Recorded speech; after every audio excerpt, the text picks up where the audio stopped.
Hi friends, நீங்கள் ஆஸ்திரேலியாவில் போய் பிஆர் வாங்குறதுக்காக ஏதாவது கோர்ஸ் படித்து பிஆர்ஸ் வாங்கணும்னு நினைக்கிறீங்கன்னா, அதுக்கு உங்களுக்கு இந்த கோர்ஸுகள் தான் மிக மிக உபயோகமாக இருக்கும் நண்பர்களே. இந்த சில கோர்ஸுகளுக்கு உங்களுக்கு வாய்ப்புகள் அதிகமாக இருக்குது. நிறைய வேக்கன்சிகள் வருது. பிஆருக்கு உதவியமாக இருக்கும். அதில் முதலில் வருவது கார்பென்ட்ரி கோர்ஸ் நண்பர்களே.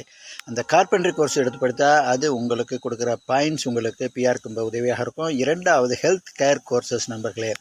நர்சிங், ஃபார்மசிஸ்ட் போன்ற கோர்ஸுகள் நீங்கள் எடுத்து படிச்சிங்கன்னா அதுக்கு அடுத்ததாக நல்ல வாய்ப்புகள் இருக்குது. மூணாவது குக்கரி, அதாவது ஹாஸ்பிட்டாலிட்டி, ஹோட்டல் சம்மந்தப்பட்ட செஃப், இது மாதிரி கோர்ஸ் எடுத்திங்கன்னா அதுக்கும் நல்ல வாய்ப்பு இருக்குது நண்பர்களே. நாலாவது டீச்சிங், ஸ்கூல் டீச்சராக ஆகிறதுக்கான சில கோர்ஸ்கள் எடுத்திங்கன்னா அந்த சர்டிஃபிகேட்டும் உங்களுக்கு மிக விரைவில் பிஆர் வாங்குறதுக்கு உங்களுக்கு மிக மிக உதவியாக இருக்கிற நண்பர்களே. இது போன்ற பல உலக பிஆர், எமிக்ரேஷன் மற்றும் ட்ராவல் டூர் சம்மந்தப்பட்ட விவரங்களை அறிவதற்கு நம்முடைய சேனலை சப்ஸ்கிரைப் செய்து கொள்ளும் நண்பர்களே. நண்பர்களுக்கும் உறவினருக்கும் ஷேர் செய்யுங்கள். நன்றி, வணக்கம்.